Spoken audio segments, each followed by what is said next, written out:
Assalamualaikum warahmatullahi wabarakatuh, sahabat HM. Semoga kehidupan kalian diberkahi dengan kelimpahan. Terima kasih sudah setia di channel ini dan jangan lupa like, subscribe, dan komen. Serta mari kita filter kisahnya dan menjadikannya sebagai pelajaran hidup. Part 2, ketika suamiku menikah di tempat tugasnya. 1 minggu sudah berlalu. Mas Alfian yang terus menghubungiku setiap hari. Namun aku mengabaikan pesan dan telepon yang berasal dari Mas Alfian. Yusuf sampai saat ini masih terus menanyakan keberadaan ayahnya. Aku selalu menjawab bahwa ayahnya sedang pergi jauh untuk bekerja. Sebenarnya aku tidak tega harus terus membohongi Yusuf seperti ini. Sementara itu di rumah sakit, Mas Alfian berpikir bahwa dia ingin menemuiku di rumah orang tuaku. Maka dari itu, Mas Alfian segera menuju ke rumah orang tuaku. Saat sudah masuk di dalam mobil, Nabila menelpon Mas Alfian bahwa Nabila sudah berada di rumah Mas Alfian. Maksud untuk pergi ke rumah orang tuaku harus tertunda karena harus pulang ke rumah terlebih dahulu. Hari ini ibunya Mas Alfian juga bermaksud datang ke rumah, bertujuan untuk menemui Yusuf. Tapi kenyataannya Yusuf dan aku tidak ada di rumah. Kedatangan Mas Alfian telah didahului oleh ibunya, sehingga ibunya bertemu Nabila yang sedang duduk di ruang tamu. Ibunya Mas Alfian kaget ketika melihat Nabila. "Nabila, kok kamu di sini? Di mana Nadine sama Yusuf? Biasanya kan mereka jam segini udah pulang," tanya ibunya Mas Alfian. Dengan wajah yang heran, Nabila kemudian berdiri dan berdiam tanpa menjawab. "Nabila, kamu kesini ada urusan?" Ibu mertuaku mengulang pertanyaannya. Terpotong karena Mas Alfian telah datang dan membuat Nabila menoleh ke pintu yang adanya Mas Alfian yang sedang berdiri. "Alfian, Nabila kok ada di sini?" tanya ibu mertuaku. "Alfian jelasin ya Bu, tapi jangan di sini. Ayo kita ke belakang aja," ucap Mas Alfian lirih dengan menarik tangan ibunya. "Kamu ini ditanya kok malah ngajakin ibu ke sini?" "Biar Alfian jelasin ya Bu. Ibu tahu itu Nabila kan, dia berstatus istrinya Alfian." "Astagfirullah, apa kamu bilang? Maksud kamu dia yang kedua dalam rumah tangga kamu?" Terkejut dan dengan refleks menabuk bahu Mas Alfian. "Alfian sebenarnya gak berniat sama sekali Bu untuk melakukan ini. Ini ada hal lain yang memaksa Alfian sehingga melakukan pernikahan dengan Nabila." "Kamu itu bagaimana sih? Kamu itu sudah punya istri, yaitu Nadine, dan hanya Nadine yang berhak jadi istri kamu satu-satunya. Ibu gak ngerti ya sama kamu. Lalu di mana Nadine sama Yusuf?" "Nadine sama Yusuf ada di rumah orang tuanya Bu. Jemput dia sekarang, dan kamu sebaiknya tinggalkan Nabila, atau kamu harus memilih salah satunya." "Kalau Alfian harus memilih salah satunya, yang jelas Alfian memilih Nadine Bu." "Kalau kamu tahu seperti itu, kenapa kamu juga harus menikahi Nabila?" "Maaf Bu, Alfian salah, sangat salah. Tadi Alfian bermaksud ingin menjemput Nadine dan Yusuf, tetapi tadi Nabila menelpon dia ada di sini, jadinya Alfian pulang ke sini dulu Bu." "Ya sudah, sebaiknya kamu pergi. Tapi kalau misalkan kamu masih berstatus sebagai suaminya Nabila, pasti yang jelas Nadine akan menolak untuk pulang ke sini." "Terus Alfian harus bagaimana Bu?" "Jawabannya ada di hati kamu sendiri, dan yang jelas hanya kamu yang tahu Ai. Lebih baik ibu pulang sajalah. Tadi ibu pikir ada Nadine dan Yusuf, tetapi malah Nabila yang menyambut kedatangan ibu." Kemudian ibu mertuaku langsung keluar rumah tanpa melihat Nabila yang tersenyum kepadanya. Sikap ibu mertuaku memang tidak menyukai Nabila, karena yang jelas memiliki alasan tersendiri. Jauh sebelum Mas Alfian menikahiku, sebelumnya Mas Alfian bertaaruf dengan Nabila terlebih dahulu. Awalnya Nabila dan Mas Alfian sangat bahagia dan sudah menyiapkan pernikahan mereka. Namun ayahnya Nabila tiba-tiba tidak menyetujui dengan alasan yang tidak masuk akal, yaitu karena Mas Alfian pada saat itu belum sesukses saat ini. Padahal awal mereka berhubungan, kedua orang tua dari masing-masing telah saling menyetujui. Seserahan pada waktu lamaran pun dikembalikan semuanya kepada Mas Alfian, sehingga membuat Mas Alfian dan orang tuanya sangat sakit hati dengan penolakan yang cukup tidak sopan. Nabila sangat terpukul ketika ia harus gagal membangun rumah tangga bersama Mas Alfian karena penolakan dari ayahnya sendiri. Nabila juga sangat sulit melupakan Mas Alfian, apalagi menghilangkan perasaannya terhadap Mas Alfian. Ketika mendapat kabar bahwa Mas Alfian sudah menikah juga, dia sangat sedih dan mencoba bersabar. Dia harus menerima kenyataan yang cukup pahit untuknya. Namun, saat ayahnya Nabila meminta kepada Mas Alfian untuk menikahi Nabila, Nabila merasa sangat tidak enak hati karena Mas Alfian sudah menikah.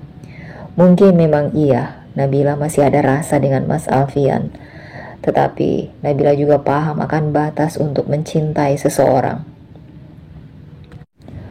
Waktu terus berjalan tiada henti, sama halnya dengan rasa rindu ini untuk kembali berkumpul bersama dengan Mas Alfian dan Yusuf.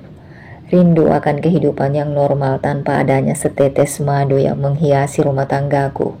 Rindu akan kasih sayang yang begitu tulus.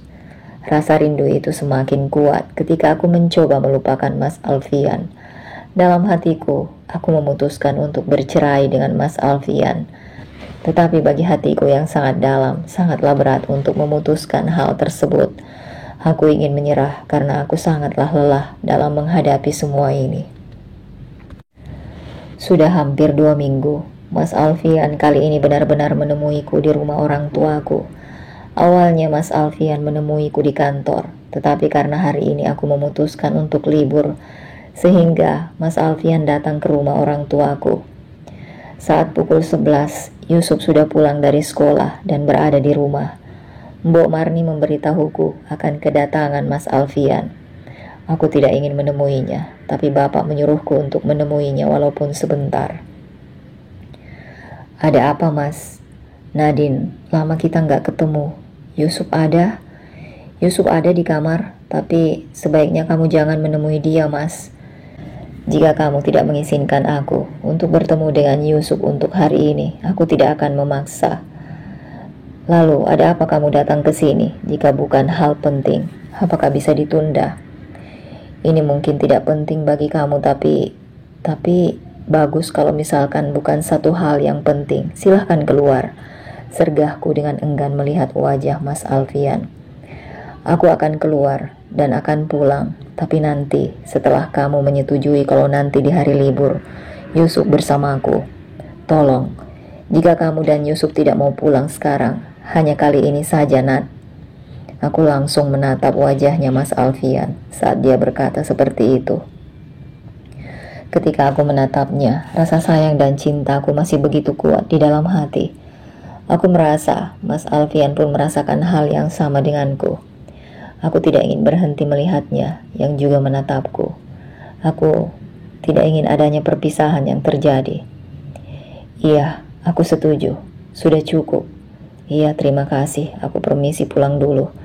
Aku berharap kamu dan Yusuf segera pulang. Aku terdiam hanya membuang wajah. Dalam hatiku, aku memang menginginkan pulang ke rumah. Mas Alfian keluar dari rumah. Yusuf berlari dari kamar setelah mendengar ada suara Mas Alfian. Bunda, tadi ada ayah. Iya, tapi ayah dapat telepon mendadak dari rumah sakit, jadi ayah pergi lagi.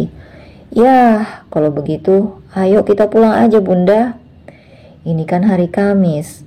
Lusa nanti, ayah datang ke sini lagi kok. Yusuf jangan sedih ya. Jawabku dengan tersenyum kepada Yusuf.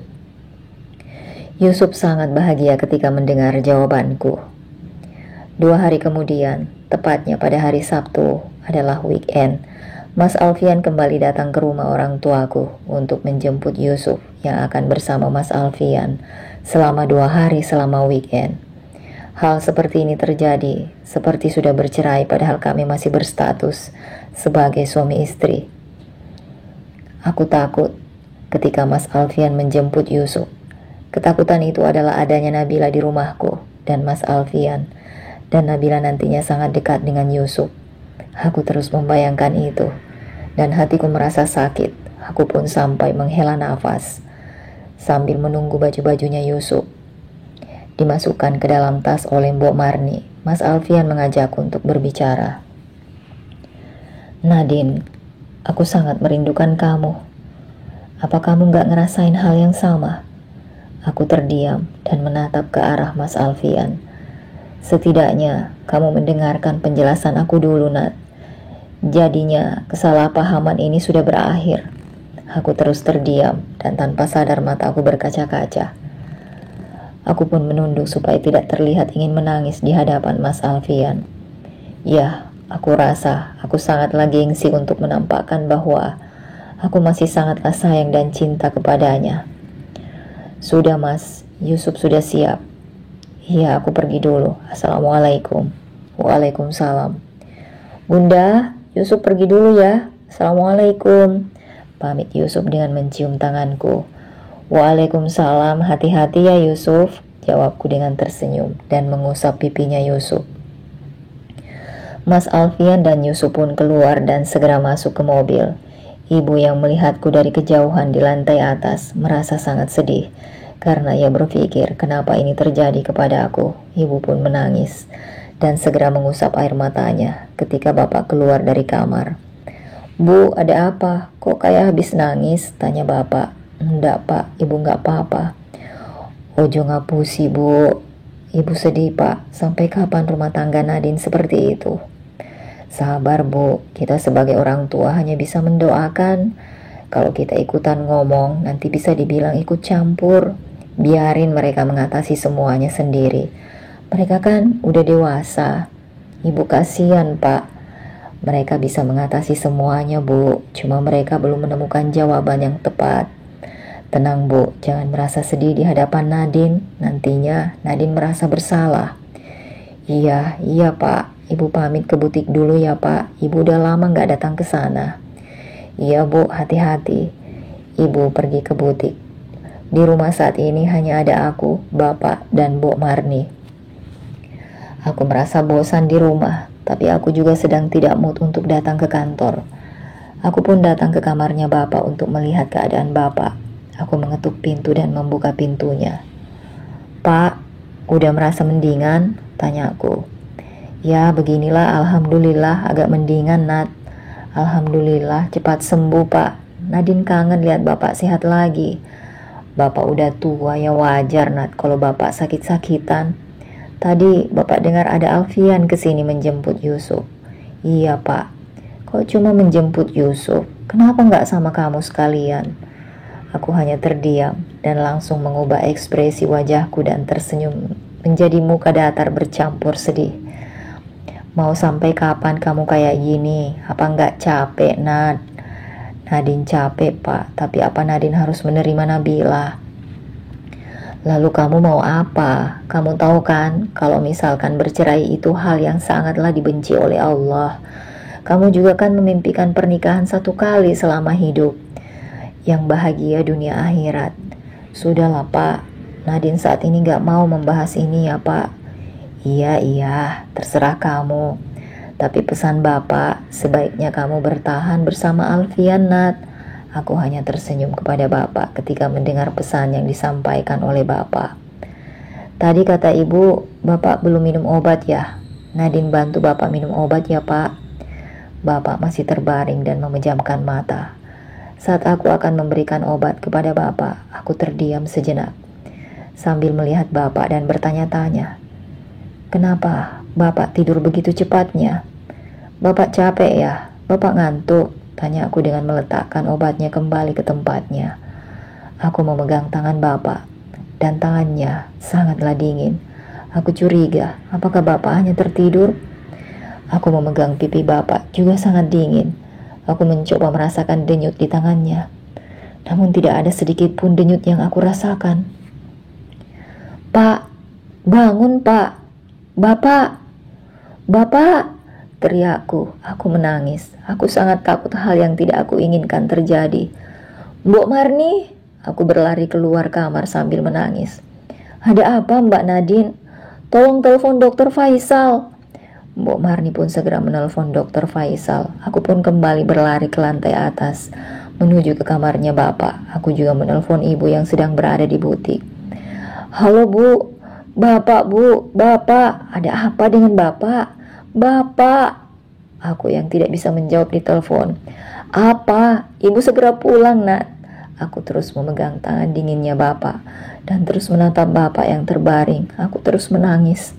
Pada akhirnya Dokter Faisal telah datang dan segera memeriksa Bapak yang telah terbaring. Dan apa yang terjadi? Dugaanku, ketakutanku akan hal ini telah terjadi. Dokter Faisal berbicara kepada aku bahwa Bapak sudah pergi ke pangkuan Allah Subhanahu wa Ta'ala. Innalillahi wa inna ilaihi roji'un. Bapak sudah tidak ada, Nat, ucap Dokter Faisal. Aku terdiam dengan berdiri lemas, dan aku pun menjatuhkan tubuhku ke lantai. Aku tidak bisa mengeluarkan kata-kata dari mulutku. Nafasku terasa sangat sesak. Aku hanya bisa menangis, hingga menangis terseduh-seduh. Ibu pun datang dan berlari menuju ke dapur. Ibu langsung memeluk Bapak yang sudah tidak bernyawa di atas kasurnya. Ibu sangat terpukul dan menangis terseduh-seduh. Dokter Faisal mencoba membantu menenangkan aku dan ibu yang terus menangis. "Bapak, jangan tinggalin ibu, Pak," teriak ibu dengan memegang tangan Bapak. Innalillahi wa inna ilaihi rajiun, ucapku dengan masih terduduk lemas di lantai. Jasad Bapak segera diurus dengan dimandikan, dikafani, serta disolatkan. Aku yang sangat sedih dan masih menangis, menenangkan ibu yang menangis dengan terseduh-seduh dan terduduk lemas di sofa. Banyaknya para masyarakat sekitar, keluarga, mertuaku dan teman-temannya Bapak datang untuk bertaziah. Mas Alfian yang mendengar kabar ini datang bersama Yusuf. Aku yang melihat Mas Alfian datang, aku pun mendekatinya dan berdiri tepat di hadapannya dan menatap dia dengan mataku yang berkaca-kaca. Aku hanya menatapnya tanpa menyapa dia dan menanyakan apapun kepadanya. Yusuf juga menangis karena kakeknya telah tiada. Jasad Bapak pun segera dikuburkan setelah selesai disolatkan. Sesampainya di kuburan, aku dan ibu terus menangis. Ibu yang sampai pingsan dibantu oleh keluarga dan orang-orang untuk dibawa pulang. Sedangkan aku masih berada di kuburan menunggu sampai selesai Bapak dikuburkan. Mas Alfian ikut menguburkan Bapak. Setelah selesai, kami semua yang berada di kuburan membacakan doa untuk Bapak. Dan setelah itu, orang-orang semua pulang. Sedangkan aku masih bertahan di atas pusara Bapak. Aku menangis dengan rasa tidak menyangka bahwa Bapak akan pergi secepat ini. Mas Alfian menenangkan aku yang terus menangis dengan memegang bahuku. Aku tanpa memikirkan masalah yang sedang terjadi. Aku menangis di dadanya Mas Alfian dan memeluknya. "Kamu tahu kan, Mas, aku sudah kehilangan seorang laki-laki pertama yang mencintai dan menyayangiku dari aku masih di kandungan. Maka dari itu aku terus berusaha untuk tidak kehilangan laki-laki kedua yang juga mencintai dan menyayangiku dengan sangat tulus," ucapku dengan menatap Mas Alfian yang berada di sampingku. Mas Alfian juga menatapku dan memelukku. Dia menangis. Aku juga menangis terseduh-seduh. Aku memang sangat takut kehilangan atau melepaskan Mas Alfian. 2 minggu sudah berlalu setelah kepergian Bapak. Aku dan ibu masih sedih, tapi aku dan ibu mencoba untuk mengikhlaskan Bapak yang telah tenang di sisi Allah Subhanahu wa Ta'ala. Aku berniat untuk menjemput Yusuf yang sedang berada di rumah Mas Alfian. Aku juga membawa sesuatu untuk diberikan kepada Mas Alfian.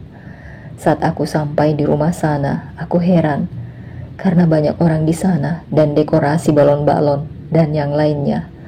Seperti ada pesta yang cukup meriah. Aku mencoba masuk ke dalam rumah dan ternyata benar ada pesta perayaan ulang tahun. Dan itu adalah ulang tahunnya Yusuf. Aku berdiri dan menahan amarahku Di sana ada Nabila yang sedang menyanyikan lagu selamat ulang tahun untuk Yusuf. Nabila dan Mas Alfian sangatlah dekat, seakan-akan Yusuf adalah anak mereka berdua. Mas Alfian dan Nabila pun terkejut ketika melihat kedatanganku. "Mbak Nadine," ucap lirih dari Nabila. "Bunda!" Yusuf berlari menghampiriku. Aku terus menatap Mas Alfian dan Nabila. Apa yang sudah mereka lakukan adalah sebuah hal yang sangat menyakitkan. Entah itu karena alasan ingin membuat Yusuf bahagia. Yang jelas, aku merasa aku tidak dihargai oleh mereka sebagai ibu kandungnya Yusuf. Tapi, apa yang terjadi? Tanpa berbicara kepadaku, Mas Alfian telah merayakan ulang tahun Yusuf. "Apa acaranya sudah selesai? Yusuf akan segera pulang. Biarkan Yusuf sebentar menyelesaikan acaranya, Mbak. Memangnya kamu siapa? Saya juga bisa melakukan acara seperti ini untuk anak saya," jawabku dengan menatap benci kepada Nabila. "Yusuf, ayo kita pulang. Bunda juga ada hadiah untuk Yusuf," ucapku kepada Yusuf. "Saya permisi dulu, selamat bersenang-senang untuk kalian," ucapku dengan menatap tajam ke arah Nabila. "Oh iya, ini ada sesuatu untuk kamu, Mas. Mohon diterima dan dipikirkan," ucapku dengan mengulurkan tangan yang memegang sebuah kertas dan map. Mas Alfian pun membuka isi dari mapnya. Mas Alfian pun terkejut ketika membuka dan membacanya. Ternyata surat tersebut adalah surat perceraian. "Surat perceraian?" tanya Mas Alfian. Nabila terbelalak ketika mendengar hal tersebut. "Iya, kemarin aku menggugat kamu dan saya harap kamu terima semua ini, Mas. Dan kamu semoga bahagia dengan Nabila." "Mbak, sebaiknya Mbak jangan ngelakuin hal ini," ucap Nabila. "Saya tidak mungkin melakukan ini kalau kamu tidak pernah muncul sebagai madu di rumah tangga saya dengan Mas Alfian. Ini semua karena kamu," ucapku dengan menunjuk menggunakan jari telunjuk ke Nabila. Para orang tua yang menemani anak-anaknya datang ke acara ulang tahun Yusuf pun terkejut ketika melihat perdebatan yang terjadi. Aku langsung keluar bersama Yusuf untuk menuju ke rumah ibuku. Sesampainya kami di rumah, aku berbicara kepada ibu untuk memberitahu bahwa aku telah menggugat cerai Mas Alfian. Ibu terkejut akan hal tersebut. "Kenapa kamu ngelakuin ini sih, Nat? Kamu itu sebaiknya jangan terlalu gegabah." Nadine rasa keputusan Nadine sangat tepat, Bu. Karena tadi Nabila dengan Mas Alfian sangat dekat. Dan asal ibu tahu, mereka juga tadi sedang melaksanakan acara ulang tahun Yusuf, Bu. Astagfirullah, sebenarnya apa sih yang terjadi pada Alfian? Nadine, dengarkan ibu. Sebaiknya kamu minta penjelasan kepada Alfian ataupun Nabila. Nanti semua itu akan jelas. Tapi Bu, tidak ada tapi-tapian. Jika Bapak masih ada, pasti dia juga akan marah, Nat. Aku memikirkan perkataan ibu. Bapak juga pada waktu itu memberikanku nasihat untuk bertahan dengan Mas Alfian. Tapi aku sangatlah bingung menentukan sebuah keputusan. Apakah iya aku akan meminta penjelasan dari mereka? Keesokan harinya, aku masuk kantor karena aku sudah beberapa hari ini tidak masuk kantor. "Mbak, apa benar Mas Alfian nikah lagi?" "Kamu tahu dari mana, Sarah?" "Aduh Mbak, Sarah tahu dari kakaknya Sarah, Mbak. Katanya sih tahu dari temannya."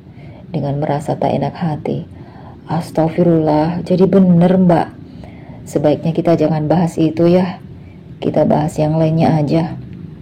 Pintaku dengan wajah yang menahan kesal. "Maaf ya Mbak, Sarah jadi gak enak." "Iya gak apa-apa," tersenyum ke arah Sarah. Jam istirahat telah tiba. Aku segera sholat duhur.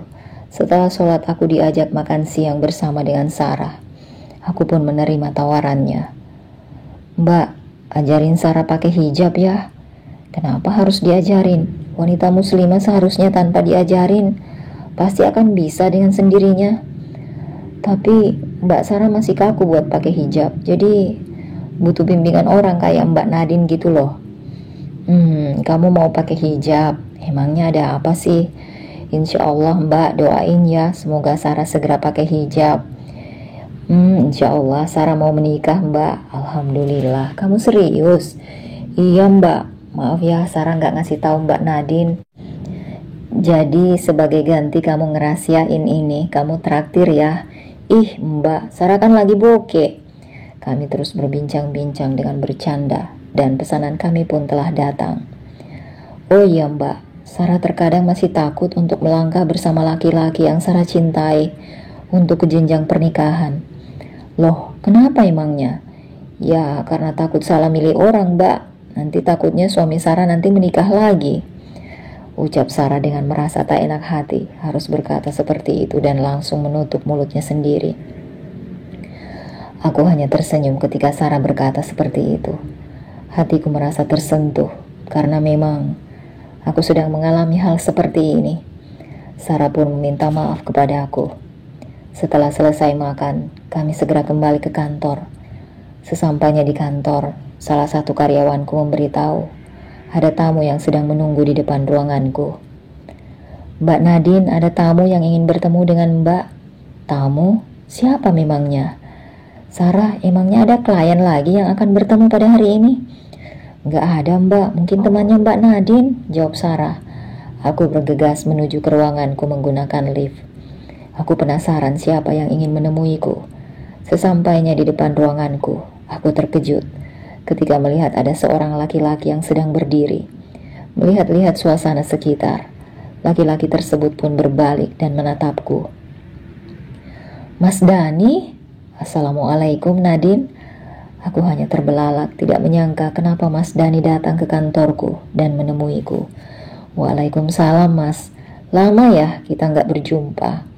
Alhamdulillah Allah masih memberikan kita kesempatan untuk bertemu. Sebaiknya kita ngobrolnya jangan di luar, kita masuk saja ke ruanganku. Apa nggak takut nanti muncul fitnah di ruangan yang tidak terlalu lebar, hanya 2 orang dan itu laki-laki dan wanita. Sebaiknya kita ke restoran saja bagaimana? Tapi Mas, aku udah makan tadi. Ya sudah, kita ke kafe saja minum kopi.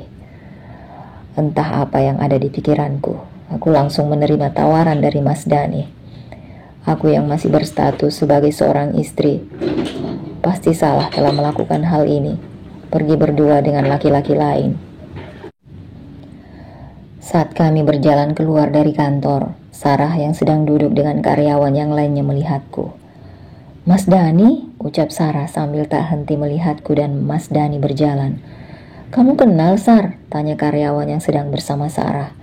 Sarah tidak menjawab dengan ucapan, ia hanya tersenyum dan menggelengkan kepalanya yang berarti tidak. Beberapa menit kemudian, kami telah sampai di kafe. Mas Dani memesan kopi kesukaanku yaitu kopi americano dan beberapa menit kemudian, kopi yang telah dipesan pun datang. Kamu masih ingat kopi kesukaanku Mas? Dengan tersenyum ke arah Mas Dani. Ya jelas aku masih ingat, jawab Mas Dani yang tidak henti menatapku. Aku hanya menunduk, tidak berani menatap wajah Mas Dani. Bagaimana dengan kabar istri kamu Mas? Istriku sudah lama meninggal saat melahirkan anak kami. Innalillahi, lalu bagaimana kabar anaknya? Anak kami juga tidak bisa diselamatkan karena mengalami sesak nafas. Masya Allah, aku turut berduka cita ya Mas. Iya, terima kasih. Lalu, apa alasan kamu menemui aku? Tanyaku. Aku juga nggak tahu, tiba-tiba terlintas di pikiranku ingin menemui kamu. Oh iya, bagaimana dengan kabar suami kamu dan anak kamu? Pasti anak kalian sudah besar ya? Alhamdulillah kabar baik, anak kami bernama Yusuf. Dia saat ini sudah berusia 7 tahun. Dia anak yang pintar dan insya Allah soleh. Lalu bagaimana dengan suami kamu? Tadi kamu hanya menceritakan anak kalian saja. Suamiku juga baik kabarnya. Dan kami sangat bahagia, ucapku dengan mencoba menutupi apa yang sedang terjadi di dalam rumah tanggaku. Alhamdulillah kalau begitu. Aku juga ingin menyampaikan maaf yang belum sempat aku ucapkan pada beberapa tahun yang lalu. Sudahlah Mas, setiap orang itu memiliki masa lalu, maupun itu bahagia atau sedih, buruk ataupun baik, dan aku juga sudah melupakan semuanya. Tapi tetap saja aku ingin meminta maaf. Iya, aku udah maafin kamu kok. Aku permisi pulang dulu ya. Loh, kenapa? Bahkan kopi yang aku pesan belum disentuh sedikit pun oleh kamu. Kamu takut sama suami kamu melihat kita sedang berduaan. Maaf mas, bukan hanya itu saja. Seharusnya kamu tahu kalau seorang yang bukan suami istri hanya pergi berdua itu tidak diperkenankan. Aku takut ada fitnah. Jika kamu tidak mau pulang itu terserah kamu. Biar saya pulang sendiri menggunakan taksi. Assalamualaikum. Ternyata dia masih sama, sulit untuk ditaklukkan. Ujar Dani. Aku tidak tahu apa alasan Mas Dani kembali datang untuk menemuiku. Mas Dani adalah laki-laki di masa laluku yang pernah bertaaruf denganku. Namun harus gagal karena Mas Dani yang tiba-tiba menghilang tanpa kabar. Nabila mengirim pesan ke ponselku. Pesan tersebut berisikan, "Mbak Nadine, kita ketemu sebentar ya. Tolong Mbak, akhiri kesalahpahaman ini. Apa Mbak nggak lelah?" Aku menjadi teringat dengan ucapan ibuku yang menyuruhku untuk mendengarkan penjelasan yang sebenarnya. Aku pun membalas pesan Nabila. "Iya, di mana?" Nabila pun kembali membalas pesan yang aku kirimkan. "Di taman ya Mbak. Kalau misalkan gak sibuk nanti pukul 8.30 kita bertemu di sana." Aku menyetujui hal tersebut. Kali ini aku harus mengalah demi berakhirnya kesalahpahaman yang terjadi. Entah penjelasan itu nantinya akan membuatku sakit hati ketika mendengarnya ataupun tidak. Cukup sulit rasanya aku bergelut dengan diriku sendiri. Aku harus meluluhkan diriku sendiri untuk tidak kolot dalam menghadapi masalah ini. Pukul 8.30 telah tiba. Aku pergi ke taman yang akan menjadi tempat bertemunya aku dan Nabila. Aku datang lebih awal dibandingkan Nabila. Aku menunggu kedatangan Nabila dengan cukup lama. Beberapa menit kemudian, Nabila datang. "Assalamualaikum Mbak Nadine." Aku yang sedang duduk di kursi taman, berdiri ketika Nabila datang. "Waalaikumsalam." Ini adalah kali pertamanya aku berbicara secara baik-baik dengan Nabila. Memang tenang rasanya menghadapi sesuatu tanpa emosi. "Senang rasanya Mbak Nadine mau bertemu dengan saya," ucap Nabila dengan tersenyum. "Apa yang ingin kamu jelaskan?" tanyaku. "Jadi gini, saya dan Mas Alfian menikah tanpa dasar cinta." "Maksud kamu?" "Beberapa tahun yang lalu, saat Mas Alfian bertugas di Medan. Saat itu, ayah saya sedang sakit. Karena menurut ayah saya, Mas Alfian belum menikah. Padahal saya tahu kalau Mas Alfian itu sudah menikah. Tapi ayah saya tetap ingin saya menikah dengan Mas Alfian." Tunggu. Jadi kamu dan ayah kamu kenal sama Mas Alfian? Atau..." "Iya, jelas saya, ayah saya dan keluarga saya semuanya mengenal Mas Alfian. Karena saya dan Mas Alfian pernah hampir menikah Mbak. Kami sudah pernah melakukan lamaran. Beberapa tahun yang lalu, saat ayah Nabila dirawat di salah satu rumah sakit di Medan. Waktu itu, Mas Alfian yang mengontrol ayahnya Nabila. Saat ayahnya Nabila merasa sudah tidak kuat, meminta kepada Nabila untuk memanggil Mas Alfian. "Alfian, tolong nikahi Nabila. Maafkan saya pernah menolak kamu," ucap ayahnya Nabila yang membuat Nabila terkejut. "Maaf Pak, saya..." jawab Mas Alfian dengan ragu ingin berkata. "Tolonglah, Nabila sudah tidak punya siapa-siapa lagi. Dia butuh sosok yang mampu menjaganya," pinta ayahnya Nabila. "Ayah, Nabila bisa menjaga diri dan Nabila ingin menikah dengan laki-laki pilihan Nabila sendiri," ucap Nabila berusaha menolak. Tapi ayah hanya percaya dengan Alfian. Dan sebelum ayah meninggal, ayah ingin sekali melihat kamu dan Alfian menikah, ujar ayahnya Nabila yang membuat Nabila dan Mas Alfian saling bertatapan. Mas Alfian pun menyetujui permintaan ayahnya Nabila dan langsung menikah siri terlebih dahulu sebelum melakukan pernikahan resmi di rumah sakit tepat di samping ayahnya Nabila. Setelah selesai mengucapkan ijab kabul, ayahnya Nabila pun sudah tidak bernyawa lagi. "Astagfirullah," ucapku pelan setelah mendengar penjelasan Nabila. "Jujur Mbak, saat ayah saya menyuruh Mas Alfian untuk menikahi saya sangat senang Mbak, karena saya masih ada rasa cinta kepada Mas Alfian. Tapi saya sadar kalau Mas Alfian sudah menikah dan saya pun harus memiliki batas ketika mencintai seseorang. Lalu, apa alasan kamu bertahan sampai saat ini? Saya sudah meminta untuk bercerai dengan Mas Alfian, tapi Mas Alfian tidak pernah menyetujui permintaan ini. Kamu tahu alasannya, Mas Alfian seperti ini? Saya tidak tahu pasti, karena sebelum saya ikut mengobrol pada saat itu, ayah saya dan Mas Alfian berbicara hanya berdua. Maka dari itu Mbak, jangan pernah bercerai dengan Mas Alfian. Dia hanya mencintai Mbak Nadine, percayalah. Maksud kamu, ketika saya tidak jadi untuk bercerai, kamu juga akan bertahan? Tidak Mbak, biar nanti saya yang pergi, ucap Nabila dengan tersenyum dan matanya berkaca-kaca. Kenapa harus kamu yang mengalah, tanyaku. Karena saya sadar sampai kapanpun saya bertahan, Mas Alfian tetap saja tidak akan pernah mencintai saya lagi. Saya mohon Mbak, batalkan perceraiannya. Saya akan pikirkan tentang hal ini. Perbincangan kami rasanya sudah cukup. Kami pun pulang ke tempat kami masing-masing.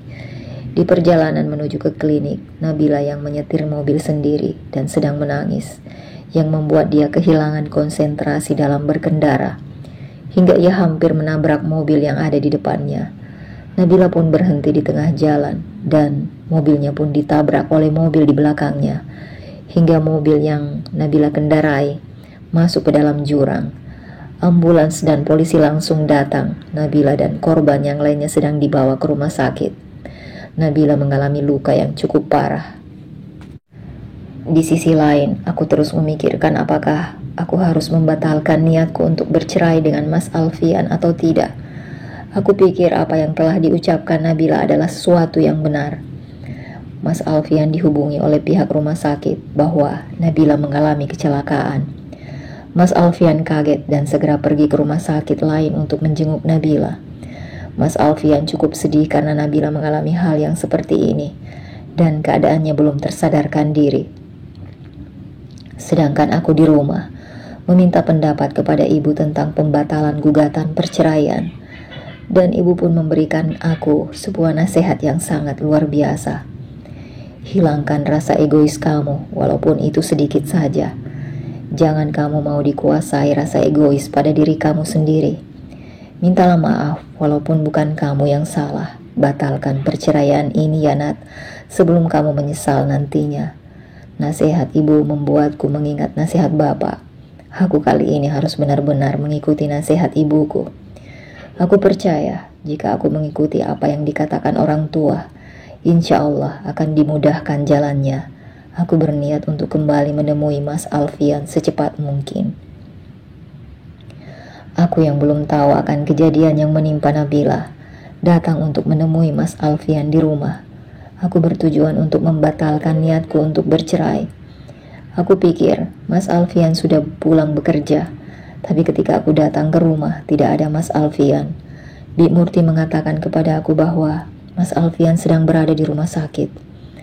Mas Alfian di rumah sakit Mbak, belum pulang?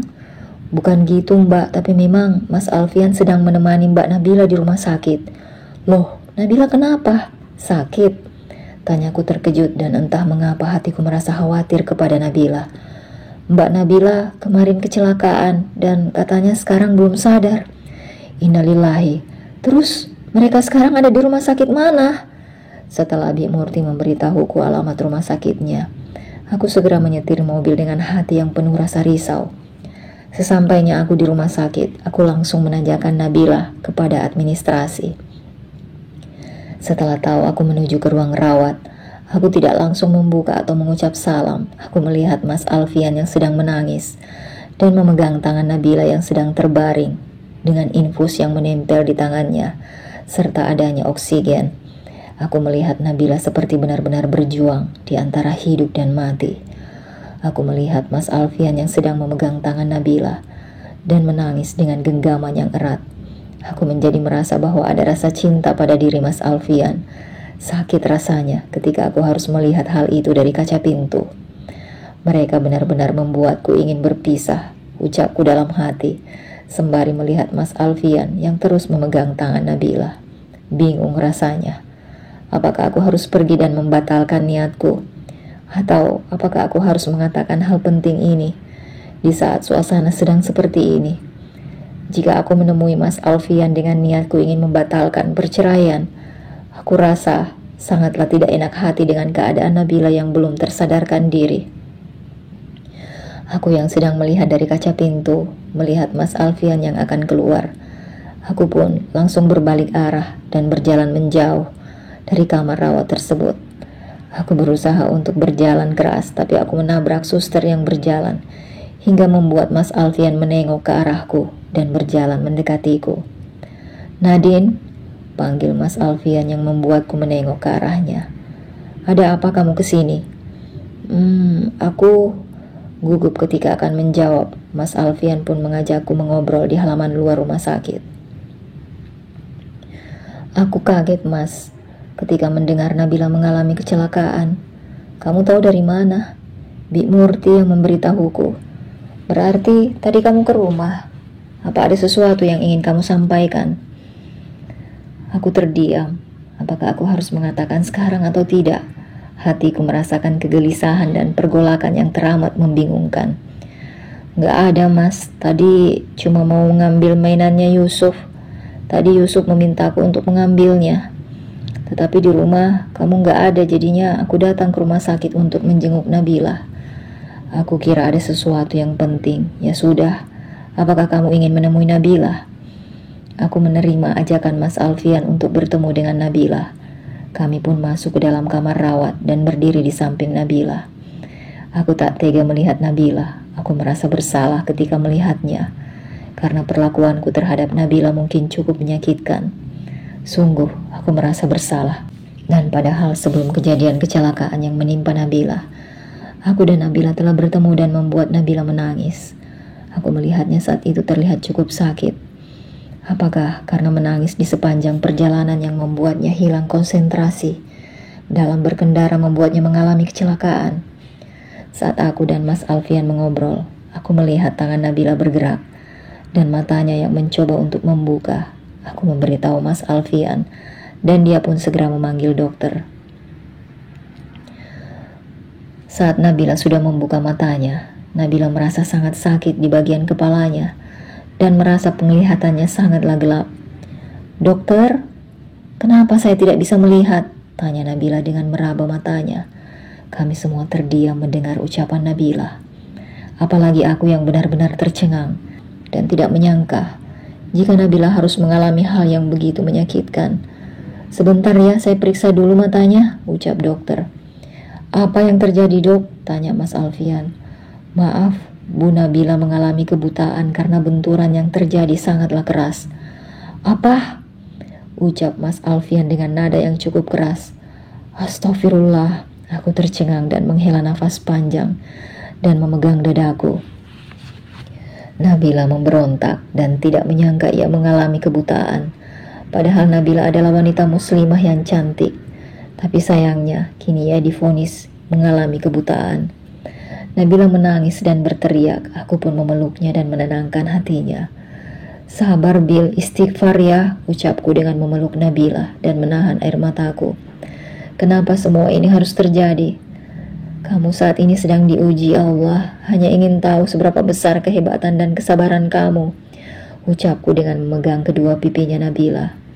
Mas Alfian pun meneteskan air mata dan menghapus air matanya. Melihatku terlihat akrab membuat Mas Alfian tenang, tapi ketenangannya harus tertutup oleh kesedihan yang telah terjadi saat ini. Nabila sudah sedikit tenang, ia harus beristirahat untuk memulihkan tubuhnya. Nabila akan pulang dari rumah sakit lusa lebih cepat dari perkiraan dokter yang diperkirakan akan lebih lama, karena semua kehendak Allah yang telah memberikan kesembuhan kepada Nabila.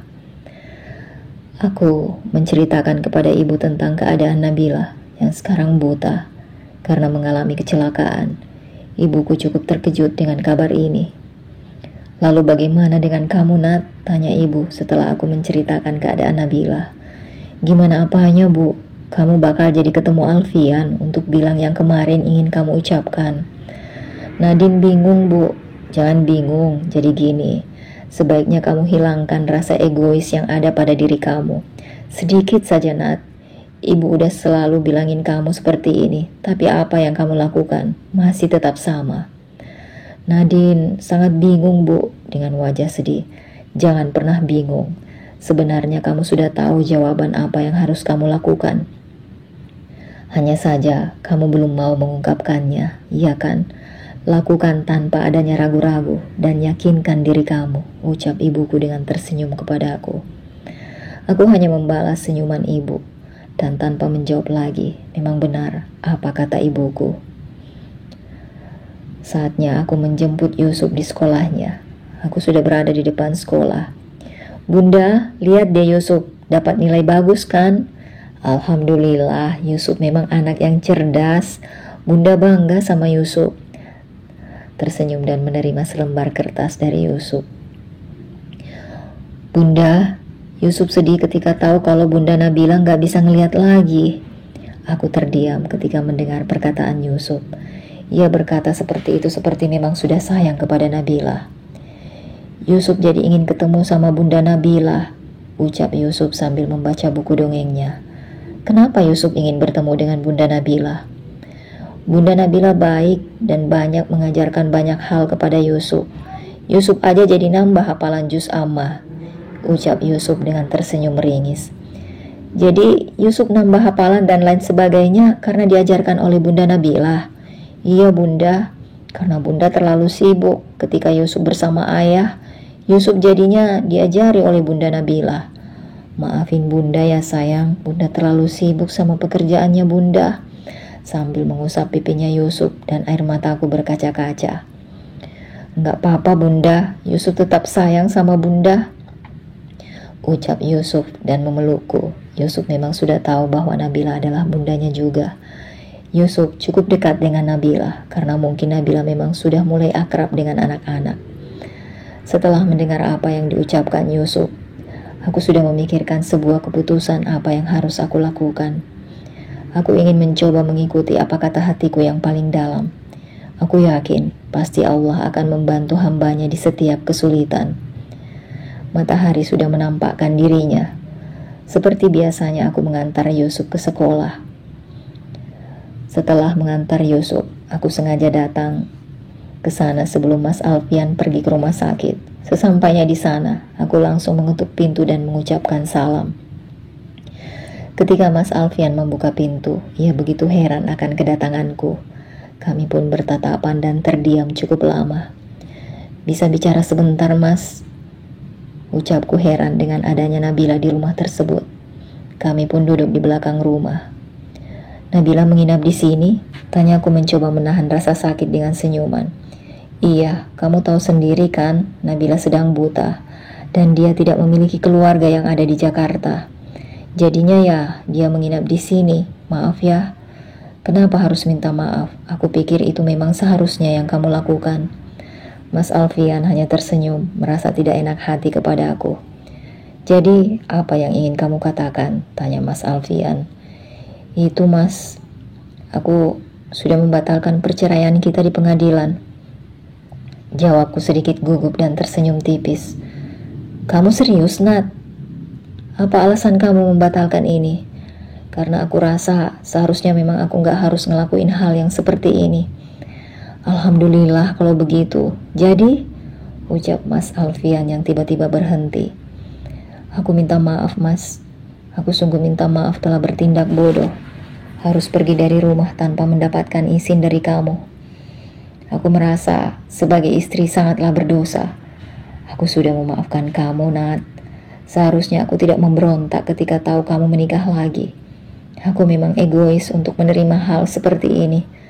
Aku pikir Nabila memang berhak mendapatkan apapun seperti istri pada normalnya. Aku menyadari semuanya. Maksud kamu? Insya Allah, aku menerima Nabila sebagai istri kamu, Mas. Nabila pasti merasa sakit jika kamu harus berpisah dengan Nabila. Tapi Nadine, aku hanya mencintai kamu. Kamu tahu itu kan? Aku tahu, Mas. Nabila juga sudah menjelaskan semuanya kenapa kalian harus menikah. Tapi tetap saja kalian sudah terlanjur sebagai suami istri. Jadi aku ikhlas, ujarku dengan tersenyum dan menatap Mas Alfian. Nabila yang sedang berdiri dengan tongkat penunjuk di tangannya mendengar pembicaraanku dengan Mas Alfian. Hati Nabila merasa sedih sehingga ia meneteskan air mata. Enggak Nat, sampai kapanpun aku hanya mencintai kamu. Seperti halnya saat aku mengungkapkan perasaan kamu saat kita belum menikah. Yaitu kamu hanya wanita satu-satunya yang aku sayangi. Jadi untuk apa jika aku harus bertahan dengan Nabila? Astagfirullah mas, aku mencoba ikhlas dengan semua ini. Aku rela hati kamu terbagi dengan wanita lain. Nabila juga adalah wanita baik-baik mas. Dia adalah madu dari surga yang ditakdirkan oleh Allah di dalam kehidupan kita.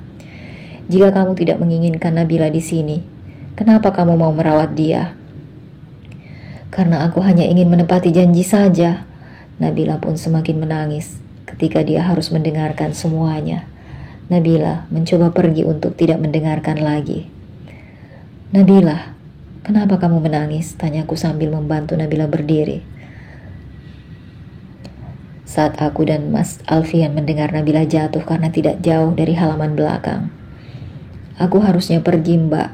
Aku sadar aku hanya parasit di kehidupan mbak dan Mas Alfian. Apa yang kamu katakan? Aku sudah mencoba menerima semuanya, Bill. Karena kita sama-sama wanita. Aku minta maaf mbak, sudah menjadi noda di pernikahan kalian. Aku sungguh menyesal. Jangan pernah kamu sesali, kita akan hidup bersama-sama. Insya Allah kita akan selalu diberikan kedamaian. Mendengar hal tersebut, Mas Alfian langsung menatapku dengan mengernyitkan dahinya. Ia serasa ingin menjawab, tidak, namun ia hanya bisa terdiam.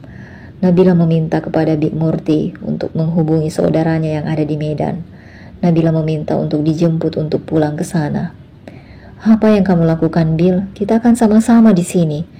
Terima kasih banyak, Mbak.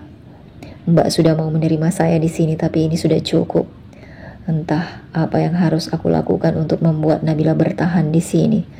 Namun, Mas Alfian selalu menolak jika Nabila masih berstatus sebagai istrinya. Tetapi juga ia tidak tega dan merasa iba kepada Nabila. Keesokan harinya, setelah aku mengatakan pembatalan perceraianku dengan Mas Alfian dan keinginan Nabila yang ingin pulang, aku merasa tidak tenang. Karena Nabila yang terus meminta untuk pulang, walaupun aku sudah menghalanginya. Aku sampai merasa gagal fokus dalam pekerjaanku saat aku sedang meeting dengan para karyawan di ruang meeting. Membuatku memutuskan keluar sejenak untuk menghirup nafas lega di depan ruang meeting. Aku pun berjalan menuju dapur untuk meminta dibuatkan kopi. Langkahku terhenti tiba-tiba saat tepat di hadapanku ada Mas Dani. Ya, Mas Dani yang kembali hadir membuatku menatapnya dengan sedikit tatapan kesal. Kamu ngapain di sini lagi, Mas? Ada perlu? Iya, betul sekali ada perlu. Apa itu? Ya, ketemu kamu, ucap dia dengan senyum sumringah. Maksud kamu apa ya? Saya sedang ada banyak pekerjaan, jadi tolong kamu pergi ya, Mas. Saya cuma mau ngomong sebentar sama kamu. Maaf jika kehadiran saya sangat mengganggu kamu. Bingung. Ya, sangat bingung yang aku rasakan saat ini. Setidaknya saya ingin memberikan hadiah untuk anak kamu. Hadiah? Untuk apa? Yusuf tidak memerlukan itu. Saya memberikan Yusuf hadiah, maka saya tidak akan pernah datang lagi ke sini. Anggap saja itu termasuk dari permintaan maaf. Ya sudah, mana hadiahnya? Saya belum membelinya, maka dari itu saya datang ke sini untuk mengajak kamu membelikan hadiahnya. Kan kamu ibunya. Jadi pasti kamu tahu maksud kamu. Cuma sebentar saja. Aku terdiam dengan terus melihat Mas Dani dengan menahan rasa jengkelku. Aku pun menyetujui permintaan Mas Dani. Kami telah sampai di salah satu toko buku. Aku mengajaknya ke toko buku karena Yusuf suka membaca. Kami pun memilih-milih buku yang bagus untuk Yusuf. Saat kami ada di toko buku dan ingin pulang, saat itu Mas Alfian yang ingin mampir ke kafe bersama teman-temannya sesama dokter, melihatku sedang berjalan bersama Mas Dani. Dia sangat kaget ketika harus melihat hal yang seperti itu. Melihat istrinya berjalan beriringan dengan laki-laki lain. Aku yang juga melihat Mas Alfian dengan refleks menjatuhkan cup kopi yang sedang aku pegang dengan salah satu tanganku.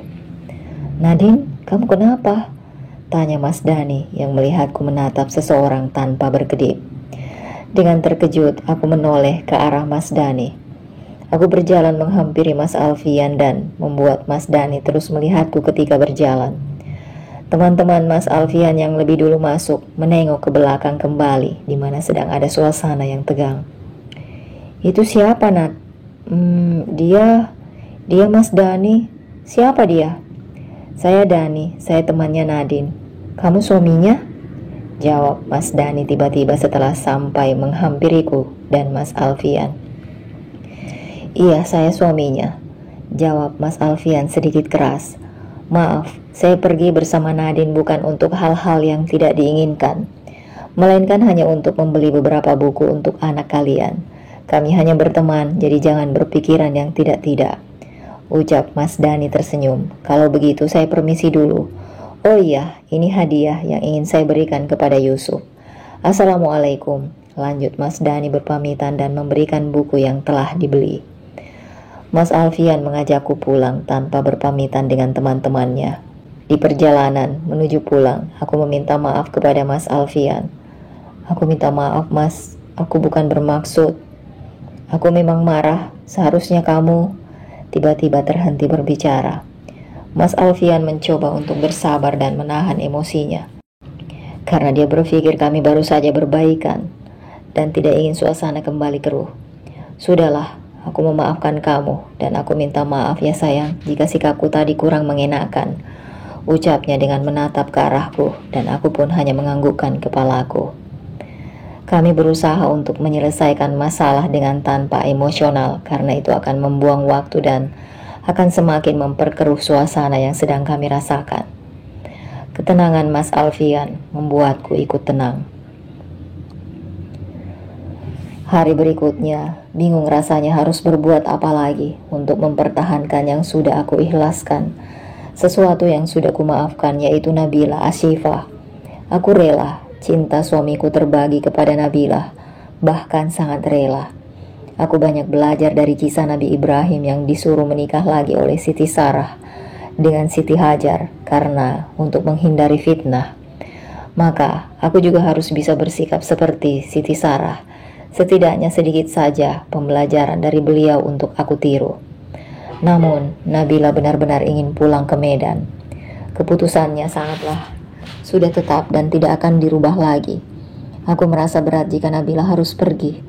Sedangkan Mas Alfian, entah dia harus merasa sedih juga atau senang. Nabila dijemput oleh saudara sepupu perempuannya yang telah datang 1 hari yang lalu. Aku dan Mas Alfian mengantarkan Nabila dan sepupunya ke bandara Soekarno-Hatta pada pukul 8.30. Hatiku sebenarnya sudah luluh akan hal ini, menerima semuanya, karena bagiku untuk ikhlas akan membuat diriku tenang. Sambil menunggu pesawat take off, kami mengobrol terlebih dahulu. Nabila, tolong batalin kepulangan kamu ya ke Medan, pintaku dengan memegang tangan Nabila. Enggak mbak, aku akan tetap pulang. Kamu pernah bilang bahwa Mas Alfian harus menepati janjinya kan? Maka dari itu, tetaplah di sini. Mas Alfian sudah menepati janjinya kok mbak, buktinya dia menjaga aku sampai saat ini. Tapi Bill, kita masih bisa kan terus bersama-sama menjalani hidup yang normal. Kehidupan normal bagi Mas Alfian dan Mbak Nandin adalah tidak adanya aku mbak. Kita bisa jadi kakak adik atau sahabat kan? Jelas mbak, tapi aku gak bisa ada di sini. Pesawat keberangkatan ke Medan akan segera lepas landas. Aku memeluk Nabila dengan erat dan menangis di peluknya. Nabila juga menangis. Mas Alfian yang melihat aku dan Nabila berpelukan, air matanya berkaca-kaca. Aku pamit dulu mbak. Mas, hati-hati ya, ucap Mas Alfian dengan merangkulku yang sedang menangis. Assalamualaikum. Waalaikumsalam. Jangan lupakan kami ya, terus hubungi kami jika ada sesuatu, jawabku menangis. Insya Allah mbak, kita bakal bisa jadi sahabat. Doain aku juga ya mbak, semoga bisa mendapatkan jodoh yang selama ini aku impikan. Amin ya Allah. Nabila dan sepupunya segera masuk pesawat agar tidak terlambat. Aku dan Mas Alfian terus melihat Nabila berjalan yang dirangkul oleh sepupunya dan semakin menjauh. Mengapa ketika aku sudah mudah menerima semuanya, Nabila harus pergi? Apakah tidak bisa kami semua bersama-sama dalam menjalin hidup? Namun tidak dengan Mas Alfian yang selalu berkata tidak, karena bagi dia tidak bisa berbuat adil. Nabila dan masa lalu baginya hanyalah sebuah pengalaman untuk pembelajaran di masa depannya, kelak yang tidak harus diingat-ingat apalagi untuk diterima kembali. 5 bulan kemudian setelah kepergian Nabila yang ke kampung halamannya yaitu Medan, aku dan Mas Alfian kembali menjalani kehidupan bersama-sama. Bahagia rasanya, tetapi tetap saja setelah kesalahan dan kehancuran hadir di kehidupan kami, memberikan sebuah pelajaran yang begitu luar biasa. Aku juga bersyukur telah mengenal Nabila yang baik hati, yang bisa menggantikanku untuk mengajar Yusuf ketika aku sangat sibuk dengan pekerjaanku. Keluarga kecil kami pergi berlibur ke Korea. Anggap saja ini adalah bulan madu pertama kami, karena aku dan Mas Alfian memang belum pernah berlibur bersama setelah pernikahan kami. Memang cukup menyedihkan, bukan? Kami memutuskan berlibur ke Korea karena saat ini Korea sedang pada musim semi. Aku menyukai musim semi di sana dan aku juga sangat menyukai Korea. Yusuf juga sangat senang dia bisa datang ke Korea. Aku ingin terus berjalan bersamamu untuk mencapai tujuan kita di setiap langkah yang berharap diberkahi oleh Allah Subhanahu wa Ta'ala. Melangkah untuk mendidik anak-anak kami nantinya. Only you in my life, istriku Nadine Rahmania Sujono. Hanya kamu saat ini laki-laki yang berada di hidupku. Ya, satu-satunya. Jangan pernah berpikir untuk meninggalkanku. Bersedih sendiri di tengah keramaian untukmu, suamiku Alfiansa Hussein. Dari kisah ini kita belajar bahwa ikhlas adalah kata yang tepat untuk menjalani rumah tangga. Dan tidak ada rumah tangga yang sempurna, serta hanya wanita surga yang sanggup menerima segala ujian dalam rumah tangganya dengan sabar. Sampai ketemu di kisah selanjutnya sahabat. Wassalam, hijab merah bercerita.